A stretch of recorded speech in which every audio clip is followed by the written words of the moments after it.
Hi guys, Ratna and Ram YouTube চ্যানেলে স্বাগত। তো আজকের গণেশ পুজো, তো ওর জন্য যাচ্ছি পাশের বাড়ি মাসিদের বাড়িতে, ওখানে খিচুড়ি বানাবো।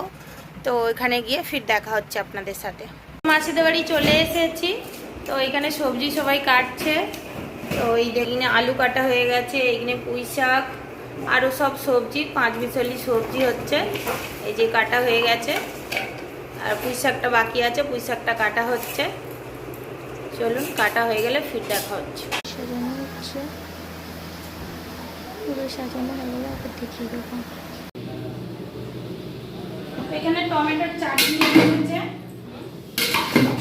শুকনো লঙ্কা, তেজপাতা আর সর্ষে দিয়েছি ফোড়নে, আর একটু আদা বাটা দিয়েছি, দিয়ে টমেটোটা তুলে দিয়েছি, লবণ দিয়েছি। এবার ঢেকে দেব। টমেটোর চাটনি হয়ে গেছে। তো টমেটোর চাটনি হয়ে যাওয়ার পরে তো ওইখানে ঘন্ট যে এখন ঢাকা আছে,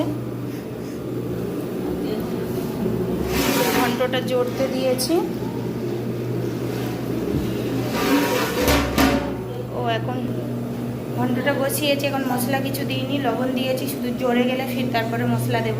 তো আপনাদের সাথে ফির দেখা হবে। ঘন্টতে সব মশলা দিয়ে দিয়েছি, এই দেখুন। তো সিদ্ধ হয়ে গেছে, তো আরও কিছুক্ষণ হবে, তো হলে হয়ে যাবে ঘন্টটা। তো এখানে খিচুড়ি বসাচ্ছি। তো খিচুড়িতে তেল দিয়েছি, শুকনো লঙ্কা, তেজপাতা, গোটা জিরে, আদা দিয়ে ডালটা তুলে দিয়েছি। ডালটা ভালো করে লাল লাল করে ভেজে নেব, নিয়ে তারপরে চাল দেব, টমেটো দেব আর মটরশুঁটি দেব।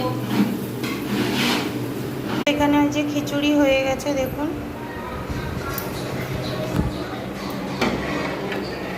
খিচুড়ি হয়ে গেছে।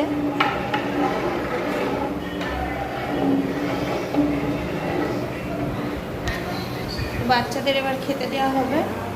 বাচ্চারা সব নিচে আছে, নিচে থেকে নিয়ে আসা হবে। আর এদিকে এই যে ঢাকা দিয়ে আছে, এদিকে চাটনি আছে,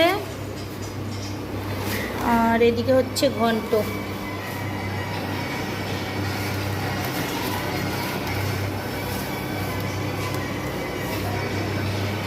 বাচ্চাদের সব ডেকে নিয়ে এসে খেতে দেবো।